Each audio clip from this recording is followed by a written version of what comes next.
Wat as jy 'n taak vir AI kon gee, net soos jy dit vir 'n nuwe werknemer sou gee, en hy gaan doen dit klaar op jou eie rekenaar terwyl jy aan iets anders werk? Begin met die groot skuif. Die meeste mense gesels net met AI. Vandag wys ek jou hoe om werk aan AI te delegeer. Teen die einde van die video gaan jy die verskil tussen gesels AI en doen AI verstaan in 5 maklike punte. Hoekom maak dit saak?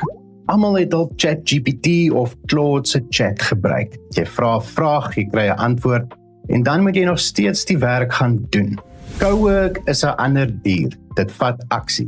Dis die verskil tussen 'n assistent wat net raad gee en een wat die werk daadwerklik klaar maak. As jy hierdie een ding chatbot versus agent mooi snap, gaan die res van die reeks vir jou heeltemal sin maak. Kom ons begin by nommer 1. 'n chatbot teen 'n agent. Die kernverskil is 'n AI chatbot soos ChatGPT of die gewone Claude Chat, Gemini. Jy vra en hy gee vir jou 'n antwoord. Jy doen die werk. 'n AI agent soos Cowork, jy beskryf die uitkoms, hy beplan, gebruik jou layers, tools, vra goedkeuring waar nodig en hy lewer die werklike resultaat. Die mindset skuif. Hou op gesels en begin delegeer. Nommer 2, die 3 Claudes. Wanneer gebruik jy wat?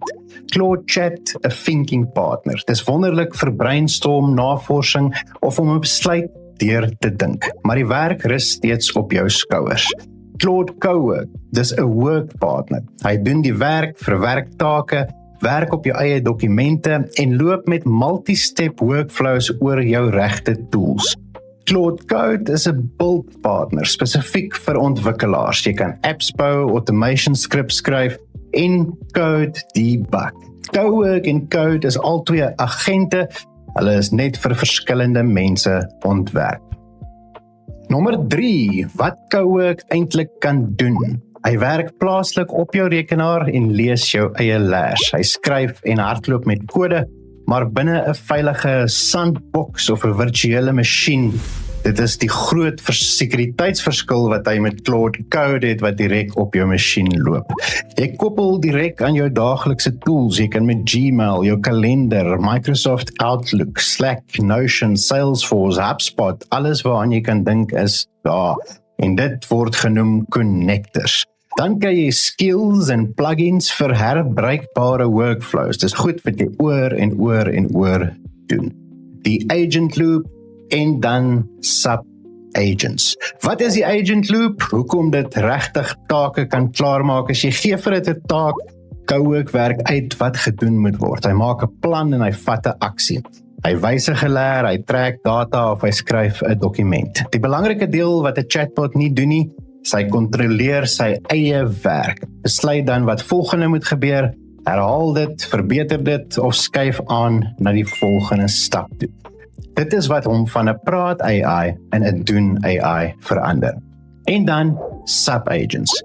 Hoekom werk dit beter as agente in parallel werk? Kom ek gee vir jou 'n voorbeeld. Jy doen navorsing oor 5 mededingende maatskappye. Sonder sub-agents doen jy 1, dan 2, dan 3 en dan raak die model lui, dan doen hy 4 en hy doen 5 en die resultate is gewoonlik baie swakker soos wat jy aangaan van 1 af na 5 toe. Met sub-agents, hy spin 5 kopieë van homself op. Elkeen doen 1 maatskappy, alles dieselfde tyd. Jy kry beter resultate en daar is geen bias nie. Agent nommer 2 word nie beïnvloed deur agent nommer 1 se werk. Elke sub-agent rapporteer dan netjies terug na die hoofagent. Maar voordat ons begin bou, gaan ons seker maak jy verstaan elke liewe woord wat in enige Cowork video gaan opduik. In episode 2, elke Cowork konsep gaan ek verduidelik en ek breek dit vir jou mooi af. Skills, connectors, sub-agents, die hele woordeskat, sodat jy alles hierna net kan klik. Maak seker jy's ingeteken op Aitsa sodat jy nie die res van die reeks misloop nie.